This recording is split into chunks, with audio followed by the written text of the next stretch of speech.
Hello friends, welcome to the Manzil Bharat. मेरा नाम है डॉक्टर शालू शर्मा और हम पढ़ेंगे polity for the sub inspector exam.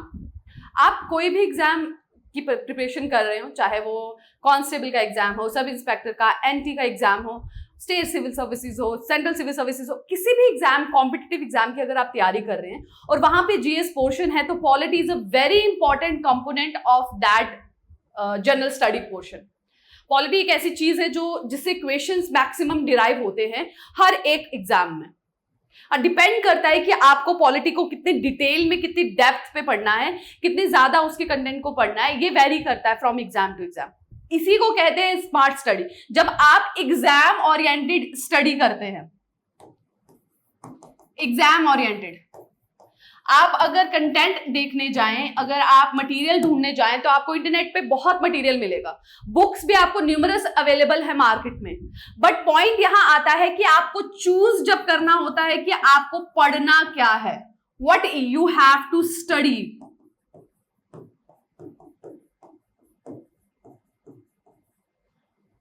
आपको क्या पढ़ना है, यहीं पे वेरी करता है smart work.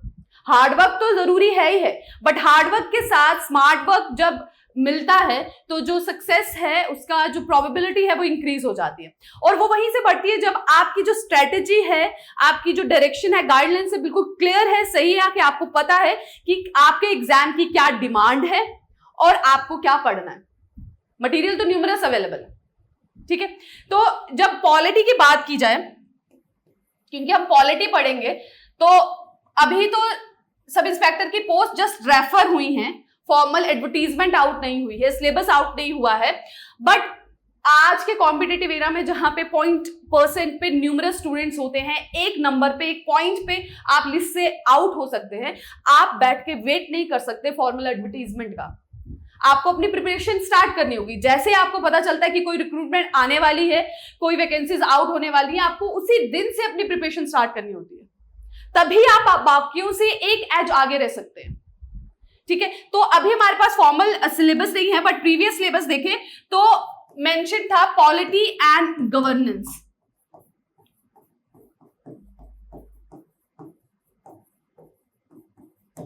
Polity and governance, साथ ही जो प्रीवियस सिलेबस रह चुका है पॉलिटी एंड गवर्नेंस, जिसमें इंक्लूडेड थे,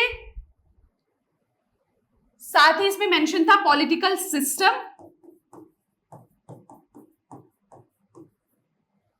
acts and Panchayati Raj.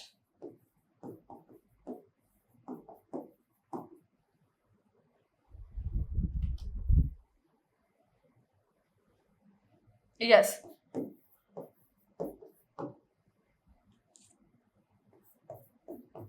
So this was a single line जो सिलेबस था पॉलिटी का जीएस के अंडर, एक सिंगल लाइन सिलेबस था, एंड ये सब उसमें मेंशन था। Polity and governance, political system, acts, Panchayati Raj and constitution. Fine. अब इसमें से हमें क्या पढ़ना है? क्या हम लक्ष्मीकांत को लें और पूरा चैप्टर 1 से लेकर चैप्टर लास्ट तक कंप्लीट पढ़ लें, A to Z? नहीं, हमें बहुत स्मार्टली, सिस्टमैटिकली इन हर एक वर्ड का मतलब निकालना है और उतना ही रीड करना, उतना ही पढ़ना है जितना हमारे एग्जाम की डिमांड है, ठीक है। पंचायती राज इंस्टीट्यूशन की बात आती है तो लोकल सेल्फ गवर्नमेंट पढ़नी है, ठीक है। कॉन्स्टिट्यूशन की बात आती है तो हमें मेकिंग ऑफ कॉन्स्टिट्यूशन पढ़ना है।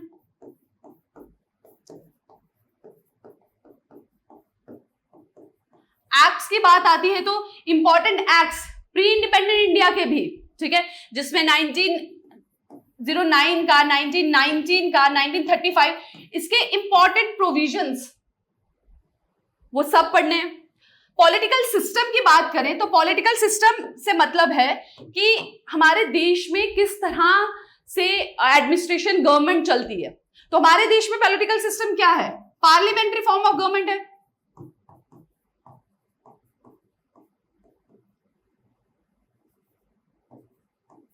डेमोक्रेसी है, ठीक है।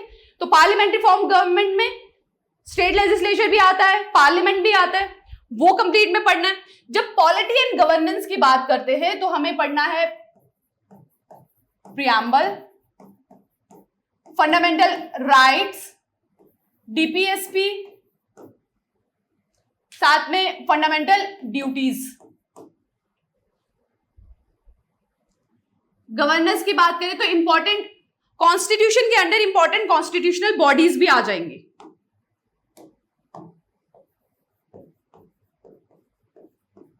कॉन्स्टिट्यूशनल बॉडीज जिसका मेंशन कॉन्स्टिट्यूशन में है, जैसे फाइनेंस कमीशन, इलेक्शन कमीशन, ठीक है, इनके बारे में कि क्या क्या इसकी इनकी पावर्स है, कौन अपॉइंट करता है इन मेंबर्स को, कितनी देर के लिए अपॉइंट करते हैं, ये सब, ठीक है। तो ये सारा जो कंटेंट है ये हमें पॉलिटी में पढ़ना है, स्टार्टिंग फ्रॉम द पॉलिटी जिसमें मेकिंग ऑफ कॉन्स्टिट्यूशन से लेकर प्रियम्बल, फंडामेंटल राइट्स क्या है, डीपीएसपीज क्या है, फंडामेंटल ड्यूटीज क्या है। पॉलिटिकल सिस्टम में हम पार्लियामेंट्री फॉर्म ऑफ गवर्नमेंट को डिटेल में कि पार्लियामेंट में किस तरह का सेटअप है, कितने मेंबर्स है, कैसे चुने जाते हैं। साथ ही अगर हम कहें स्टेट लेजिस्लेचर में उसमें मेंबर्स किस तरह से चुने जाते हैं, और लोकल सेल्फ गवर्नमेंट अलग से मेंशन है तो वो भी हमें पढ़ना है, ठीक है। तो सिलेबस ही हमें डायरेक्शन प्रोवाइड करता है कि हमें किस तरह से अपनी तैयारी शुरू करनी है और किस डायरेक्शन में हमें जाना है, ठीक है। So this is what we need to study. अगर स्टार्ट करते हैं सबसे पहले तो will start with the making of constitution. Acts के बारे में भी पढ़ेंगे हम।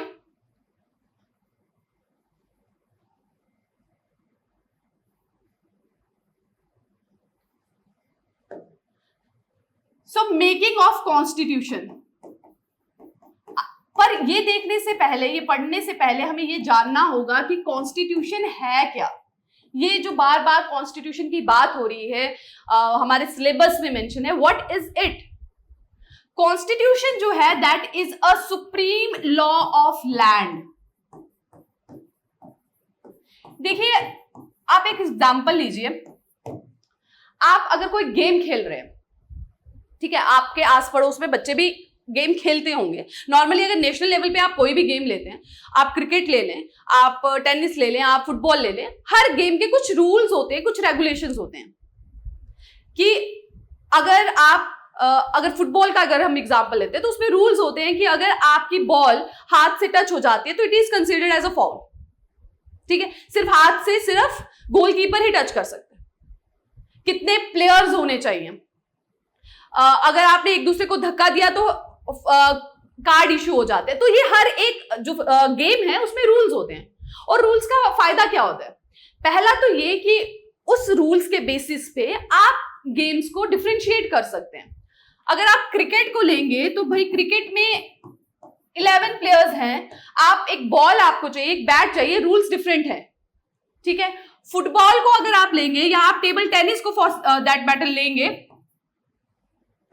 तो उसमें प्लेयर्स डिफरेंट हैं, उसके रूल्स डिफरेंट हैं। So it help us first to differentiate between different types of games.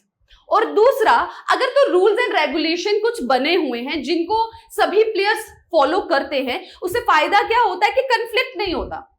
अगर कहीं पे भी कोई किसी चीज पे विरोध है, किसी चीज पे दोनों जो प्लेयर्स हैं, दोनों आप एक तरह से कहें दोनों पार्टीज के जो प्लेयर्स हैं वो एग्री नहीं करते, तो रूल्स के हिसाब से डिसीजन लिया जा सकता है, तो कंफ्लिक्ट को मिनिमाइज किया जा सकता है। बहुत इजीली शांति से गेम को स्टार्ट करके एंड करके विनर डिसाइड किया जा सकता है। ये तो होगी नेशनल लेवल की। अगर आप अपने आसपास भी देखें, बच्चे अगर गलियों में भी गेम्स खेलते हैं तो वो अपने कुछ रूल्स बनाते हैं ताकि बाद में उनके बीच में लड़ाई ना हो। वो डिसाइड कर लेते हैं कि बॉल वहां जाएगी तो 4 रन होंगे, अगर बॉल यहां टच होगी तो आउट माना जाएगा। वो रूल्स बिफोर हैंड डिसाइड करते हैं ताकि बाद में किसी भी बात पे बहस ना हो और अच्छे से जो गेम है वो खेल के उसे कंप्लीट कर सके, ठीक है। सिमिलरली जब स्टेट की बात होती है, जब कंट्री की बात होती है, इतनी बड़ी कंट्री जहां पे न्यूमरस लोग हैं, वेरियस डाइवर्सिटीज हैं, हमारे देश, आप इंडिया की बात करो, डाइवर्सिटीज कितनी डाइवर्सिटी है हमारे देश में। आप लैंग्वेज के बेस पे देखेंगे, आप रिलीजन के बेस पे देखें, आप कास्ट के बेस पे देखें, कल्चर के बेस पे देखें, कितनी डाइवर्सिटी है। अब डाइवर्सिटी है तो थिंकिंग पे वेरिएशन तो होगी, डिमांड्स में, नीड्स में भी डिफरेंसेस होंगे, विचारों में भी डिफरेंसेस होंगे, तो फिर तो पूरी कंट्री को साथ में लेकर चलना मुश्किल हो जाएगा। ऐसा क्या करें कि इन डाइवर्सिटी के बावजूद जो यूनिटी है देश की वो मेंटेन रहे। अनेकता में एकता, ये स्लोगन आपने सुना होगा, है ना। ये सब डाइवर्सिटीज हैं, विभिन्नताएं हैं, लेकिन स्टिल जो देश है वो एक रहे। वो तब रह सकता है, ये हमारे जो कॉन्स्टिट्यूशनल फ्रेमर्स थे, जो हमारी स्वतंत्रता के लिए लीडर्स लड़े थे, उन्होंने बहुत कुछ फेस किया था ब्रिटिशर्स के अंडर। वो ये जानते थे कि छोटी सी बात पे भी देश को तोड़ा जा सकता है, जैसा कि देश का पार्टीशन के बेस पे हुआ है, और ब्रिटिशर्स ने हर एक चीज का इस्तेमाल करके सिर्फ देश को तोड़ने की कोशिश की। तो जब उन्होंने कॉन्स्टिट्यूशन बनाया, ये ध्यान था कि कुछ ऐसा चीज उन्हें चाहिए जिसके बेस पे ये जो कन्फ्लिक्ट है, ये जो डाइवर्सिटी की वजह से जो आप एक तरह से कहें विरोध उत्पन्न हो सकता है, उसे कम कर सके। उसके लिए जरूरत थी एक सेट ऑफ लॉज की, एक सेट ऑफ रूल्स की, जिसके हिसाब से एवरीबॉडी वर्क्स, पूरी गवर्नमेंट उसके हिसाब से चले, सिटीजन्स उसके साथ हिसाब से चले। तो वो सब जो रूल्स है वो ही हैं कॉन्स्टिट्यूशन में। तो कॉन्स्टिट्यूशन क्या है? It is a rule of land, और जो एक लैंड है, लैंड इसमें कंसीडर किया गया पूरा देश हमारा इंडिया, ठीक है। सो पूरा इंडिया जो है उसका पूरी टेरिटोरियल बाउंड्री उसमें इंक्लूड है। उस सब को रेगुलेट करने के लिए जो लॉज हैं बनाए गए वो कॉन्स्टिट्यूशन में है। और कॉन्स्टिट्यूशन को बनाते हुए इस चीज का ध्यान रखा गया है कि सभी के हकों का ध्यान रखा जाए, सभी के हकों को इक्वल सिक्योरिटी मिले। ऐसा नहीं है कि रूल्स बनाए गए तो सिर्फ मेजॉरिटी का ध्यान रखा गया, एक पर्टिकुलर लैंग्वेज को बेनिफिट दिया गया, बाकियों को नहीं दिया गया। नहीं, यह जब हम पढ़ेंगे मेकिंग ऑफ कॉन्स्टिट्यूशन तो हम देखेंगे कि जो कॉन्स्टिट्यूशन को बनाने के लिए बैठे थे लोग, वो भी हर इंडिया के हर पार्ट से डिराइव हुए थे, और मकसद यही था उनका सब डिराइव करने का, हर पार्ट से यही मकसद था कि हर एक लैंग्वेज के पर्सन को, हर एक रिलीजन के पर्सन को, हर एक कल्चर को रिप्रेजेंटेशन मिले। और जब रूल्स बनाए जा रहे हो देश के, तो हर एक के नीड्स का ध्यान रखा जाए, तो कि फ्यूचर में किसी भी तरह का कंफ्लिक्ट जो है वो राइज ना हो। क्लियर है? सो कॉन्स्टिट्यूशन क्या है? कॉन्स्टिट्यूशन है हमारा supreme law of land, rule of land, जिसमें हमारे देश को गवर्न करने के लिए जितने भी रूल्स एंड रेगुलेशन है वो उसमें मेंशन किए गए। ठीक है। सो अब इसे बनाने की क्यों जरूरत पड़ी? आई होप आपको क्लियर हो गया होगा कि कॉन्स्टिट्यूशन को बनाने की जरूरत ही क्यों पड़ी। ठीक है, पहला तो ये हमारे देश को बाकियों के देशों से सेपरेट करता है, डिफरेंशिएट करता है कि इंडिया किस तरह से, इंडिया का जो संविधान है वो इंडिया को सेपरेट करता है बाकी कंट्री से। ऑल्दो वर्ल्ड में मैक्सिमम कंट्रियां डेमोक्रेटिक हैं, लेकिन स्टिल सबके पास कॉन्स्टिट्यूशन है। स्टिल भारत का जो संविधान है उसके फीचर उसे बाकियों के देशों से सेपरेट करते हैं, और साथ ही हमारे देश को यूनिटी उसकी मेंटेन करने में हेल्प करते हैं, क्योंकि उसमें सभी के राइट्स का जो है ध्यान रखा गया। ठीक है। सेकंड इंपॉर्टेंट, कॉन्स्टिट्यूशन आपको क्लियर है। सेकंड इंपॉर्टेंट वर्ड आता है डेमोक्रेसी। आई होप आप इस चीज से अवेयर होंगे। स्टिल मैं आपको बताती हूँ, डेमोक्रेसी का मतलब है एक ऐसा सेटअप जहां पे लोग अपने रिप्रेजेंटेटिव खुद चुनते हैं, और एक डेमोक्रेटिक कंट्री के लिए कॉन्स्टिट्यूशन का होना बहुत जरूरी होता है, क्योंकि लोग अपने उम्मीदवारों को चुनकर उन्हें ये हक दे रहे हैं कि वो उनके लिए कानून बनाएं। तो अगर कॉन्स्टिट्यूशन है तो कॉन्स्टिट्यूशन में कुछ लिमिट्स भी होंगी, कुछ राइट्स भी लिखे होंगे, कुछ आप कहें बॉर्डर्स भी मेंशन्ड होंगे, जिनके दायरे के अंदर रह के उन लीडर्स को काम करना होगा। बहुत बार ऐसा होता है कि हम अपना नेता चुनते हैं और वो नेता पावर में आने के बाद हमारे ही अगेंस्ट काम करता है। तो ऐसी क्या चीज हो कि आप अपने रिप्रेजेंटेटिव चुन रहे हैं लेकिन कभी भी वो आपके खिलाफ ना काम करे, आपके नुकसान के लिए काम ना करे? उसके लिए होता है कॉन्स्टिट्यूशन, क्योंकि कॉन्स्टिट्यूशन में चीजें मेंशन है कि आप बियॉन्ड सिटीजन्स के राइट नहीं जा सकते। इसीलिए डेमोक्रेटिक कंट्री के लिए, डेमोक्रेटिक कंट्री में लोगों के सिक्योरिटी के लिए, प्रोटेक्शन के लिए कॉन्स्टिट्यूशन इज वेरी नेसेसरी। और डेमोक्रेसी भी दो टाइप की होती है, एक होती है डायरेक्ट, एक होती है इनडायरेक्ट। डायरेक्ट का मतलब है जब आप खुद रूल करते हैं, जब लोग डायरेक्टली बैठ के डिसाइड करते हैं, पीपल खुद डिसीजन लेते हैं, वो अपने रिप्रेजेंटेटिव नहीं चुनते। जब भी किसी बात पे, किसी मुद्दे पे कोई डिसीजन लेना है, all the people come together और प्लेबिसाइड के बेसिस पे, वोटिंग के बेसिस पे वो डिसीजन लेते हैं। इनडायरेक्ट में क्या होता है, दे रूल बाय रिप्रेजेंटेटिव। वो अपने रिप्रेजेंटेटिव को चुनते हैं और उनके थ्रू जो है गवर्न करते हैं, डिसीजन लेते हैं। ठीक है, सो क्योंकि पॉपुलेशन बहुत ज्यादा है, डाइवर्सिटी बहुत ज्यादा है, तो सबका एक साथ लेके डायरेक्ट डेमोक्रेसी करना इज नॉट पॉसिबल। इसलिए हमारे देश में जो है दैट इज इनडायरेक्ट डेमोक्रेसी। ठीक है, रिप्रेजेंटेटिव के थ्रू जो है वो रूल करते हैं।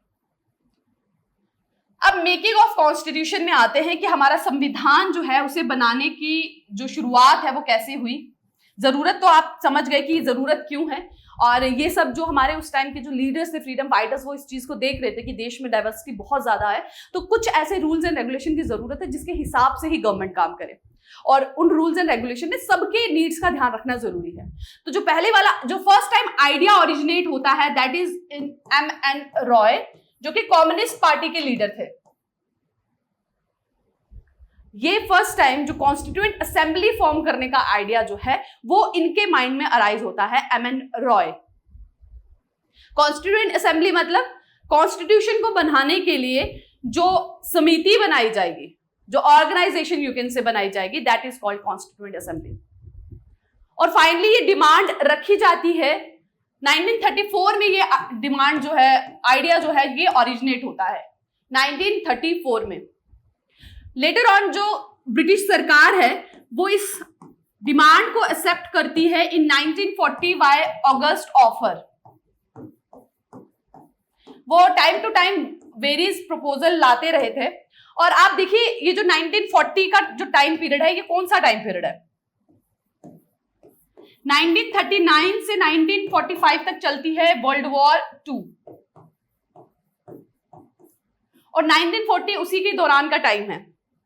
और जो ब्रिटिश सरकार थी वो वर्ल्ड वॉर 2 में बहुत इन्वॉल्व थी, और उस टाइम पर उस पर काफी प्रेशर था कि वो अपनी सभी कॉलोनीज को इन्वॉल्व करे, और इंडिया क्योंकि उसकी स्ट्रॉन्गेस्ट कॉलोनी थी तो वो उसे भी वर्ल्ड वॉर 2 में इन्वॉल्व करना चाहती थी एट एनी कॉस्ट।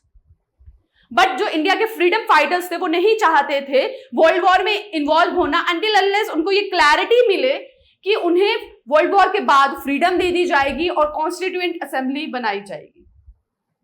1940 के प्रपोजल में लॉर्ड लिनलिथगो, आई थिंक वो प्रपोजल लेके आए थे, लॉर्ड लिनलिथगो, स्पेलिंग में भी रॉन्ग हो, ओके।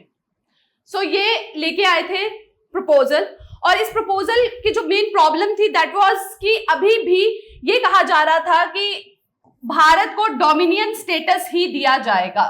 ऑल्दो कॉन्स्टिट्यूएंट असेंबली की बात मान ली गई कि कॉन्स्टिट्यूएंट असेंबली बनाई जाएगी, बट कंप्लीट फ्रीडम की बात नहीं मानी गई। यह कहा गया कि भारत को डोमिनियन स्टेटस ही दिया जाएगा। डोमिनियन स्टेटस मतलब, डोमिनियन का मतलब होता है अधिराज्य। अधिराज्य मतलब आप किसी के कंट्रोल में काम करेंगे। ऑल्दो आपकी गवर्नमेंट होगी, आप रूल्स बनाएंगे, लेकिन हर रूल्स के लिए, हर काम के लिए you need to take a permission of British government. So dominion, और ये नहीं चाहते थे हमारे देश के फ्रीडम फाइटर्स, कॉन्स्टिट्यूशन फ्रेमर्स, वो चाहते थे कि देश को कंप्लीट इंडिपेंडेंस मिले। सो 1940 में जो प्रपोजल आया कि कॉन्स्टिट्यूएंट असेंबली बना दी जाएगी, आप हमारे साथ दीजिए वर्ल्ड वॉर 2 में। वर्ल्ड वॉर 2 के बाद जैसे ही हम जीतेंगे हम कॉन्स्टिट्यूएंट असेंबली बना देंगे और आपको डोमिनियन स्टेटस देंगे। ये चीज एक्सेप्टेबल नहीं हुई और ये जो प्रपोजल है वो फेल हो जाता है।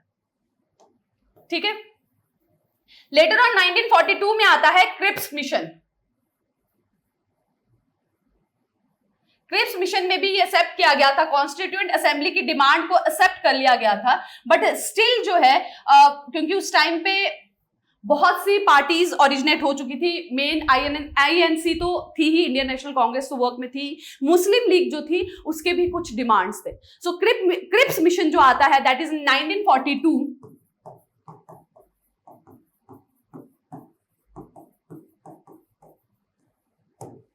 वो मुस्लिम लीग को उसके प्रपोजल जो है वो एक्सेप्टेबल नहीं होते। फाइनली जो कॉन्स्टिट्यूएंट असेंबली का जो मेन रूप है वो किसके प्रोविजंस पे मेंटेन होता है, that is in the on the basis of cabinet mission plan. Cabinet mission plan 1946 में आता है और इसमें प्रपोजल्स होते हैं, पूरे प्रोविजंस होते हैं, और इस टाइम तक वर्ल्ड वॉर सेकेंड खत्म हो चुकी है, ब्रिटेन को बहुत नुकसान हुआ है, उसका फाइनेंशियली वो बहुत वीक हो चुका है, और अब वो भारत के अंदर होने वाले प्रोटेस्ट को और ज्यादा आप कहें कंट्रोल नहीं कर सकता, क्योंकि फाइनेंसेस वीक हो चुके हैं, पूरे वर्ल्ड में उसे लॉस हुआ है, और अब उसके पास इतना जो उसकी आर्मी थी वो भी वॉर लड़ लड़ के थक चुकी थी, अब इतना जो है स्टैमिना आप कह लें या इतना उनके पास बचा नहीं था फोर्सेस या फाइनेंसेस की वो देश में होने वाले एट लार्ज स्केल के प्रोटेस्ट को कंट्रोल कर सके। तो अब वो तैयार थे जो पावर है उसको ट्रांसफर करने पर, बट स्टिल दे वांट कि ट्रांसफर हो उनके आप एक तरह से कहें कि उनकी शर्तों पे ट्रांसफर हो, ठीक है। स्टिल वो कोशिश कर रहे थे कि कहीं ना कहीं उनके पास थोड़ा सा कंट्रोल रह जाए। सो कैबिनेट मिशन प्लान 1946 में आता है, उसमें प्रोविजंस जो है दिए गए थे regarding the constitution of constituent assembly. संविधान को बनाने के लिए जो समिति बनाई जाएगी वो किस तरह से बनाई जाएगी, उसके मेंबर्स कहां से अपॉइंट किए जाएंगे, उन सब के बारे में इस मिशन प्लान में मेंशन था, और उसी के बेस पर जो है कैबिनेट मिशन प्लान के बेस पे ही कॉन्स्टिट्यूएंट असेंबली जो है वो बनाई जाती है, ठीक है। सो जो कॉन्स्टिट्यूएंट असेंबली बनती है फाइनली दैट इज उसके जो मेंबर्स हैं, जैसे मैंने आपको बताया कि देश का कॉन्स्टिट्यूशन बनाने का मेन मकसद यही था कि देश को डाइवर्सिटी होने के बावजूद उसे एक करके रखा जा सके, तो बड़ा जरूरी था कि देश के हर पार्ट को उसमें रिप्रेजेंटेशन मिले। तो जो कॉन्स्टिट्यूएंट असेंबली बनी उसमें पार्टली इलेक्टेड मेंबर थे और पार्टली मेंबर जो थे वो नॉमिनेटेड थे।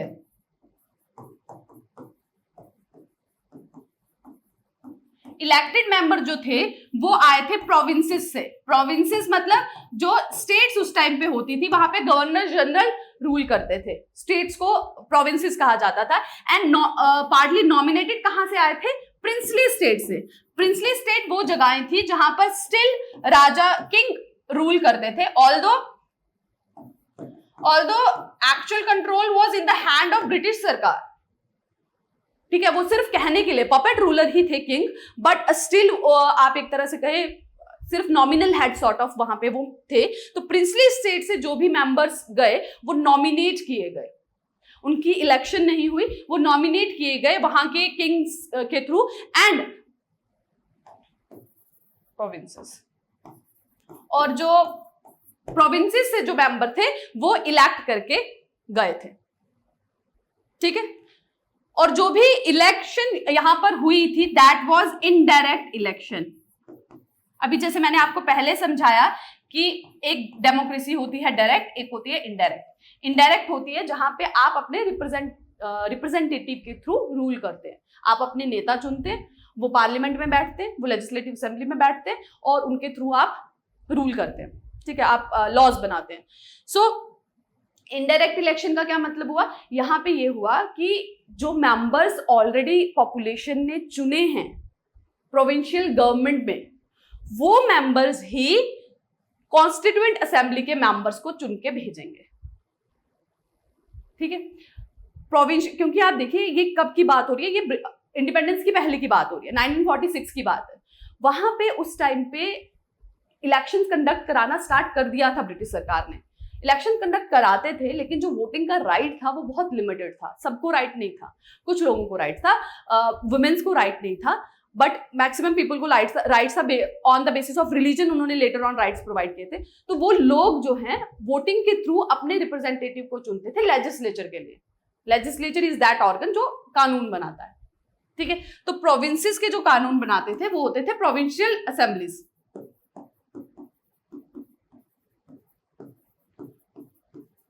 तो जो मेंबर्स हैं प्रोविंसेस के वो चुनते हैं प्रोविंशियल असेंबली के मेंबर्स को, ठीक है। जो प्रोविंसेस के सिटीजन्स थे वो चुनते हैं प्रोविंशियल असेंबली के मेंबर्स को, और ये मेंबर देन इन्होंने चूज करके भेजा कॉन्स्टिट्यूएंट असेंबली के मेंबर्स को।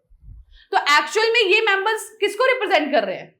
ये प्रोविंसेस की जनता को ही रिप्रेजेंट कर रहे हैं ना, ठीक है। उन्हीं के रिप्रेजेंटेटिव है क्योंकि प्रोविंसेस की जनता ने उन्हें चुना है, और ये इन टर्न कॉन्स्टिट्यूएंट असेंबली के मेंबर्स को चुन रहे हैं। तो ये हो गई indirect election. Clear?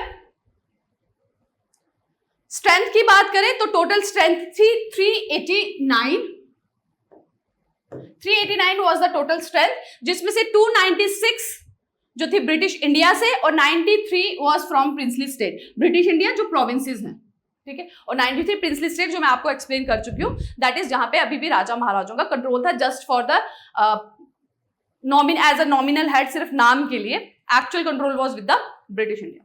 Letter on जब भारत डिवाइड होता है तो ये नंबरिंग फर्दर डाउन हो जाती है क्योंकि कुछ मेंबर्स पाकिस्तान चले जाते हैं। तो 296 से जो एक्चुअल रहते हैं इंडियन कॉन्स्टिट्यूएंट असेंबली में, दैट इज 229, और 93 से रिड्यूस होके आ जाते हैं 70। फाइन।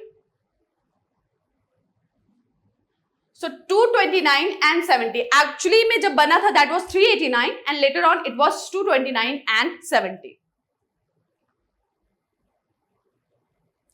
नाउ कमिंग टुवर्ड्स अब कॉन्स्टिट्यूएंट असेंबली बैठ गई है, बन चुकी है। Constituent assembly cabinet mission plan के बिहाफ पे इट इज कॉन्स्टिट्यूएंट, और उसकी जो पहली मीटिंग होती है दैट इज ऑन 9 दिसंबर 1946, ठीक है। तो देश के आजाद होने से पहले ही कॉन्स्टिट्यूएंट असेंबली को बना दिया जाता है, और कॉन्स्टिट्यूएंट असेंबली बैठ के भारत के संविधान को बनाने का काम स्टार्ट कर देती है 9 दिसंबर को। और उस टाइम पे उनके जो प्रेसिडेंट है उन्हें चुना जाता है, दैट इज राजेंद्र प्रसाद, और वाइस प्रेसिडेंट होते हैं हरेंद्र कुमार मुखर्जी एंड बीटी कृष्णमाचारी, ठीक है। Now here is a name that is BN Rao. अभी हमने जो पीछे पढ़ा था दैट वाज MN रॉय। आपको कंफ्यूज नहीं होना है BN राव और MN रॉय में। MN रॉय वाज जहां पे जिनके जो पहली बार कॉन्स्टिट्यूएंट असेंबली का आइडिया देते हैं, दैट इज MN रॉय। और यहां पे है BN रॉय जो कि लीगल एडवाइजर थे, कॉन्स्टिट्यूशन के लीगल एडवाइजर। क्योंकि कॉन्स्टिट्यूशन क्या होने वाला है, वो एक बुक होने वाली है जिसमें सारे रूल्स एंड रेगुलेशन रहने वाले हैं relating to the governance of a country. तो उनका जो लीगल एडवाइजर होगा उन्हें अपॉइंट किया गया था BN राव को। तो ये नाम आपको याद रखना है, ये एग्जाम में पूछे जाते हैं, ठीक है। ओके, सो जो हमारा कॉन्स्टिट्यूशन है उसका ऑब्जेक्टिव रेजोल्यूशन जो है वो पास किया जाता है बाय जवाहरलाल नेहरू इन 13 दिसंबर 1946। पहली बार मीटिंग बैठती है 9 दिसंबर 1946 में, और 13 दिसंबर को ऑब्जेक्टिव रेजोल्यूशन जो है वो लेट डाउन किया जाता है। ऑब्जेक्टिव रेजोल्यूशन आप समझ सकते हैं कि एक तरह से ब्लूप्रिंट जिसमें बताया जाता है कि पूरा कॉन्स्टिट्यूशन का जो आइडल है, जो एम है, जो फोकस है वो किस पे रहेगा, वो किस तरफ टारगेट करेगा, क्या क्या उसके इंपॉर्टेंट फीचर्स रहेंगे।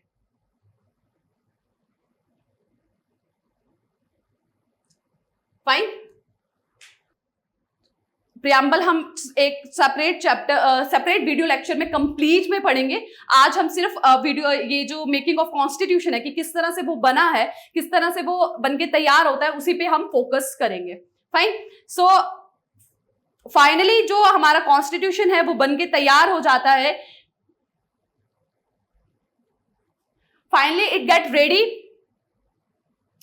ऑन 26 नवंबर।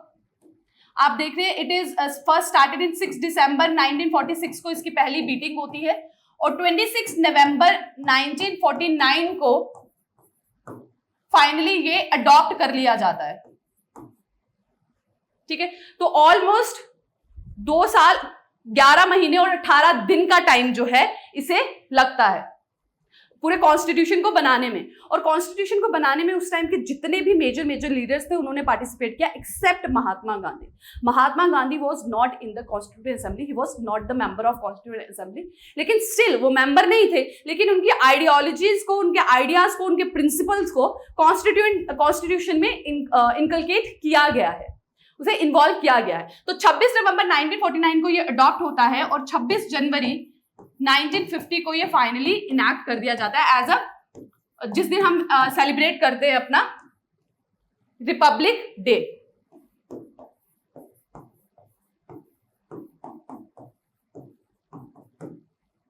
इसी दिन हमारे देश के पहले प्रेसिडेंट भी दैट इज आई थिंक 2 दिन पहले चुने जाते हैं ऑन द 24 जनवरी। ठीक है, 24 जनवरी को हमारे देश के पहले राष्ट्रपति चुने जाते हैं, दैट इज राजेंद्र प्रसाद। और national anthem and national song भी अडॉप्ट किया जाता है। तो 26 जनवरी जिस दिन इनैक्ट किया जाता है कॉन्स्टिट्यूशन, उससे 2 दिन पहले 24 जनवरी को पहले राष्ट्रपति और साथ ही जो नेशनल एंथम है और नेशनल सॉन्ग है उसे भी अडॉप्ट कर लिया जाता है। And one more thing, important thing about national flag, that is adopted on 22 July 1947. So the Constituent Assembly adopted the national flag 26 November 1949. The Constituent Assembly passed and adopted the Constitution of India. Fine. और जब Constituent Assembly बैठती है, जिस वक्त constituent assembly constitution को बनाने के लिए बैठती है, तो उनका जो प्रेसिडेंट है that is doctor Rajendra Prasad and जीवी मालवंकर। क्योंकि आप देखिए जब हमारा ये 6 दिसंबर 1946 को फर्स्ट मीटिंग बैठ रही है और अडॉप्ट ये किया जा रहा है ऑन 26 जनवरी, सॉरी इनैक्ट किया जा रहा है 1950 को। देश आजाद हो रहा है हमारा 1947 में। 1947 से लेकर 1950 तक अब इलेक्शंस तो नहीं हुए हैं, लेकिन देश तो आजाद हो गया, तो गवर्नमेंट तो चलानी है, ब्रिटिश सरकार जा चुकी है। अब देश को रूल तो करना है, देश को रूल्स रेगुलेशन हर जगह जो डिमांड्स है उनको देखना है, हर चीज को मैनेज करना है, वो कौन करेगा? तो जो कॉन्स्टिट्यूएंट असेंबली थी फ्रॉम 1947 टू 1950, जब तक एक जनरल इलेक्शन नहीं होती है, तो कॉन्स्टिट्यूएंट असेंबली 2 तरह के काम कर रही थी। एक तो एज अ असेंबली, दो काम कर रही थी। एक कर रही थी फॉर्मेशन ऑफ कॉन्स्टिट्यूशन का,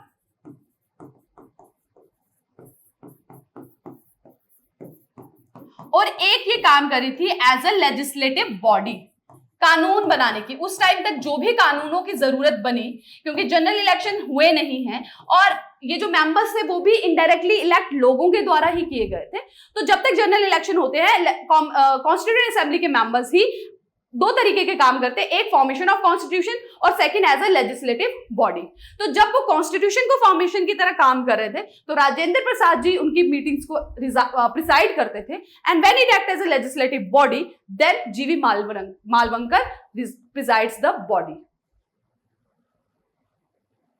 ठीक है, सो जीवी मालवंकर तब प्रिसाइड करते थे when the assembly act as a legislative body. Clear है? फाइन। फाइनली जो हमारा कॉन्स्टिट्यूशन है वो प्रिपेयर हो जाता है, बनके तैयार हो जाता है। उसके क्या फीचर्स हैं वो आगे के वीडियो लेक्चर्स में हम पढ़ेंगे। हम प्रीएम्बल को पढ़ेंगे डिटेल में, फंडामेंटल राइट्स को, ड्यूटीज को, डीपीएसपीज को, उनको हम सब डिटेल में पढ़ेंगे। बट ये कुछ आप एक तरह से फैक्चुअल इंफॉर्मेशन है जो आपको ध्यान में रखनी है, क्वेश्चंस पूछे जा सकते हैं। ठीक है, सो ये आप एक बार गो थ्रू कर सकते हैं कि फर्स्ट प्रेसिडेंट कौन थे इंडिपेंडेंट इंडिया के, फर्स्ट प्राइम मिनिस्टर, ये दोनों चीजें तो ऑलमोस्ट सबको याद होंगी। First education minister was Maulana Abdul Kalam Azad, first home minister was Sardar Vallabh भाई Patel, first foreign minister was independent India was Jawaharlal Nehru, foreign minister. ठीक है, तो वो प्राइम मिनिस्टर भी थे और फॉरेन मिनिस्टर भी थे, और finance minister was Shanmukh Shetty. So आज के वीडियो लेक्चर के लिए इतना ही। मिलेंगे नए वीडियो लेक्चर में एक नए टॉपिक के साथ। Till then take care and thank you.